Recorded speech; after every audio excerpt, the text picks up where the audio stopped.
Hey guys, this is your Monica from Learn to Spread channel, a PhD scholar in commerce and my area is finance. So area finance होने की वजह से मैं आपको आज एक बहुत ही अच्छी नॉलेज देने वाली हूँ। काफ़ी लोग इसके बारे में सर्च भी कर रहे होंगे और काफ़ी लोग इससे बहुत ज़्यादा परेशान भी होते हैं कि यार पैसे तो हमारे पास आते हैं, इनकम तो हमारे पास होती है, बट हम उसको सेव किस तरह से करें। ये थोड़ा सा उनमें ये डिलेमा रहता है और काफ़ी ज़्यादा परेशान भी हो जाते हैं जब मंथ के एंड में कुछ भी नहीं बचता, नील बटा सन्नाटा बचता है। तो ये प्रॉब्लम नहीं है, क्योंकि हम इंसान ऐसे होते हैं ना कि प्रॉब्लम्स को पहले देखते हैं कि ये प्रॉब्लम है, हमारी इनकम जो है वो कम है, इस वजह से हम सेविंग नहीं कर पा रहे। फिर हमारी इनकम बहुत ज्यादा है लेकिन हमारे खर्चे भी बहुत ज्यादा है, इस वजह से हम सेव नहीं कर पा रहे। अच्छा भाई, और क्या प्रॉब्लम है? और यार ये प्रॉब्लम है ना कि हमारी कोई इनकम ही नहीं है, इस वजह से नहीं सेव कर पा रहे। और प्रॉब्लम ये भी है ना कि मतलब हम क्या करते हैं, हम नंबर ऑफ प्रॉब्लम्स को देखते हैं कि हमारी क्या क्या प्रॉब्लम्स है, हम उसके सोल्यूशंस को नहीं देखते। तो सबसे बड़ी तो प्रॉब्लम ये है कि प्रॉब्लम को देखना छोड़ दो, आप ये देखो कि आप उसका सोल्यूशन किस तरह से निकाल सकते हो। तो सबसे इंपॉर्टेंट टिप है ये आपके लिए। तो पहला टिप ये है कि don't think about the problem, think about the solution, कि सोल्यूशन क्या है। तो सबसे पहले सोल्यूशन ये है कि आप कितना कमाते हैं, कितना ज्यादा कमाते हैं, कितना कम कमाते हैं या नहीं कमाते हैं, ये प्रॉब्लम नहीं है। प्रॉब्लम ये है कि आप जो कमाते हैं उसमें से कितना बचा पाते हैं। आपने देखा होगा कि बहुत सारे ऐसे लोग हैं जो 10 साल 20 साल 30 साल तक नौकरी कर लेते हैं और जब उनसे पूछो कि हैव यू सेव्ड एनीथिंग, क्या आपने कुछ बचाया है, तो वो बोलते हैं नहीं, मैक्सिमम 10,000 20,000, या यार बहुत ज्यादा खर्चे थे इसलिए कुछ नहीं बचा पाए। ओ, बहुत ज्यादा खर्चे थे इसलिए नहीं बचा पाए। मेरे ख्याल से आप लोगों ने बचपन में एक फॉर्मूला पढ़ा होगा, आपने भी पढ़ा होगा, मैंने भी पढ़ा है, आप सभी जानते होंगे इस फॉर्मूला को, that is income minus expenditure equals to saving. ये आपका एक फॉर्मूला है और इस बेसिस पे हम आप सभी लोग, मैं अपने आप को भीड़ से अलग नहीं कह रही कि मैंने भी ये काम किया है। जो भी हमारी इनकम होती है पहले अपने खर्चे को देख लेते हैं और अपना खर्चा लिस्ट आउट करते हैं, यार इतने हमारे पास पैसे हैं और ये हमारे खर्चे हैं। अब जो बच जाता है वो बच जाता है, वो हमारी सेविंग। ऐसे ही हम करते हैं। जाहिर सी बात है, तो मैम नया क्या है इसमें कुछ नया नहीं है। क्या अगर आप कुछ चीजों को लिमिट कर दे, मेरे कहने का मतलब है कि अगर जो भी आपकी इनकम आ रही है उसको आने दीजिए, ठीक है, उसमें से मैंडेटरी कुछ ऐसे अपने परसेंटेज रखिए, आप 20% 30% ऐसा रखिए कि आप उसको सेव कर पाइए। ये मेरा मैंडेटरी है, चाहे जितनी भी मेरी इनकम हो, मैं उसमें से 20% या 5% या 10% सेविंग में मुझे रखना ही रखना है। और जो फिर पैसे बच जाए उस पैसे को मुझे यूटिलाइज करना है अपने एक्सपेंडिचर में। तो ये एक फॉर्मूला हो सकता है, that is income minus saving equals to expenditure. अगर आप ऐसा काम करते हैं, ये मैंने अपने स्टडी के दौरान जाना है, जब मैं फाइनेंस के बेसिक्स को पढ़ रही थी और फाइनेंस के मेन चीज को जब मैंने रिसर्च एरिया में मैं घुसी, तो मुझे लगा कि नहीं, ये चीज आपसे भी शेयर करनी चाहिए। तो ये एक इंपॉर्टेंट फैक्टर है अपने पैसे को बचाने का, अपने पैसे को सेव करने का। सेकेंड थिंग आप क्या कर सकते हो? सेकेंड थिंग जो आप कर सकते हो, मैंने भी काफी स्टडी से ये सर्व किया कि काफी लोग ये रूल फॉलो करते हैं और वो है 3 गोल्डन रूल्स। वो 3 गोल्डन रूल्स क्या है? वो है 50 30 एंड 20 का रूल्स, जो मैंने अभी आपको थोड़ी देर पहले बताया कि 20% आप अपने सेविंग के लिए निकाल लीजिए।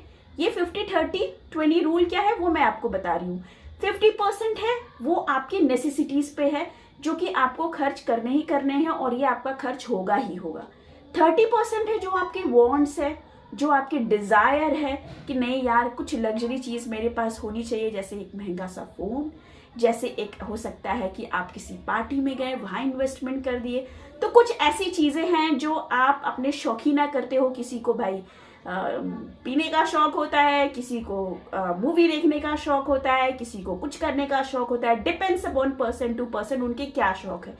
यहाँ मैं ये नहीं बोल रही हूँ कि कौन से शौक अच्छे हैं कौन से शौक बुरे हैं, मैं ये शौक बता रही हूँ कि जो आप अपना खर्च करते हो 30% और 20% ऐसा हो जो आपको सेव करना ही करना चाहिए, मतलब वो मैंडेटरी है, लेकिन वही चीज हम नहीं करते। ये है आपका 50 30 और 20 का रूल, जो कि बहुत ही नॉर्मल है। अगर आप फॉलो करें इसको डिसिप्लिन वे से तो आप जरूर सक्सीड होंगे, लेकिन हम कहाँ फॉलो करेंगे? हम तो इंडियंस हैं, अपनी ही जानेंगे, अपनी ही सुनेंगे, आप जितना भी बोलो हम क्यों फॉलो करें? ऐसा होता है। चलिए कोई बात नहीं, ये सुझाव है मेरा अगर आप अपने पैसे को बचाना चाहते। और थर्ड थिंग है, द मोस्ट इंपॉर्टेंट थिंग, वो है इन्वेस्टमेंट का। तो मैम अगर जिसके पास पैसे ना हो वो कैसे इन्वेस्टमेंट? देखो भाई, पैसे तो हर कोई के पास होते हैं। अब ये नहीं बोल सकते कि मैम हम अर्न नहीं करते, तो हमारे पास पैसे कहाँ से आएंगे? जो आपके शौक होते हैं वो कहाँ से पूरे होते हैं? जाहिर सी बात है, कोई भी आता है आपके हाथ में जरूर से 500 रुपीज 1000 रुपीज दे करके जाता है, क्या आप उसको सेव नहीं कर सकते? मेरी मम्मा कहा करती थी कि अगर आप उस पॉकेट मनी में से कुछ परसेंटेज अपनी सेविंग के लिए रख लो तो आप जरूर से जरूर अपनी, जब आपको कोई दिक्कत परेशानी आएगी तो आप वो पैसे निकाल सकते हो। ये अच्छा एडवाइस था उनका और ये मैं फॉलो भी करती हूँ। और मैंने कई ऐसे एडवाइसेस, कई ऐसे पेपर्स, कई ऐसे रिसर्चेस पढ़े हैं जहाँ पे ये एडवाइस जो मेरी मम्मा दिया करती थी वो फॉलो भी होती है। अगर आप ये फॉलो करते तो क्या आप अर्निंग से कम सेव कर पाते? मेरे ख्याल से तो नहीं। लेकिन अगर आप ऐसा नहीं करते हैं तो फिर अगर आप ये गाना गाए कि नहीं मेरी इनकम नहीं है, तो मैंने आपको शुरुआत में ही बोला, प्रॉब्लम इज नॉट कि आपकी इनकम यह है या आप कितना अर्न करते हैं या आपकी कम इनकम है या ज्यादा इनकम है। प्रॉब्लम ये है कि आप सोल्यूशन की तरफ नहीं जाते, और वो सोल्यूशन यही है कि please make it mandatory that 20% you have to save it at any cost dear friend, तब आप उस चीज में सक्सीड होते हो। तो इन्वेस्टमेंट की मैं बात करी थी, जो थर्ड इंपॉर्टेंट चीज है वो है कि इन्वेस्ट करिए। अब मैम इन्वेस्ट कैसे करें? तो इन्वेस्टमेंट ऐसी चीज पे करिए जिसकी यूटिलिटी हो। अब मेरी जो व्यूअर्स है इसमें कई सारे लेडी व्यूअर्स भी हैं, मेल व्यूअर्स भी है, तो मेल व्यूअर्स के लिए भी मैं एक चीज बोलना चाहती हूँ, वो महंगे से महंगे एंड्रॉयड फोन खरीदते हैं, उनको गैजेट्स का बहुत शौक होता है, लेकिन वो यूज कितना कर पाते वो ये चीज नहीं देखते। मुश्किल से 3 बार 4 बार 5 बार। कई लोग शौकीना ड्रोन ले लेते हैं, कई लोग शौकीना महंगे महंगे गैजेट्स ले लेते हैं, लेकिन उसका यूज कितना करते हैं भाई ये भी देखो। आप उतना जितना कि आप उसका यूटिलिटी नहीं करते ना, उतना आप उसको पे कर देते हो। तो मैं नहीं कहती कि शौक गलत चीज है, शौक अच्छी चीज है, बट उसको लिमिट करिए, इट शुड बी लिमिटेड। तो शौक पे कितना खर्च होना चाहिए? Follow that 50-30-20 rule, that is 30%। आप 30% ही अपने आप को बांधिए भाई कि मुझे शौक पे सिर्फ 30% ही इन्वेस्ट करना है। और ये कैसे आएगी? सिर्फ और सिर्फ डिसिप्लिन से आएगी, ऐसे नहीं आने वाली। नेक्स्ट थिंग जो आपको करनी है वो ये करनी है कि जब आप शौक को अपने हटा देते हो ना, कई लोग को शौक होती है नेगेटिव चीज की भी, मैं ये नहीं कह रही कि ये नेगेटिव है या पॉजिटिव है, बट समथिंग जो आपके हेल्थ को नुकसान करे, in my point of view वो नेगेटिव है। जैसे कि सिगरेट पीना किसी का होता है, किसी का खैनी खाना होता है, किसी का ऐसा होता है कि वो शराब पीने का शौकीना होता है।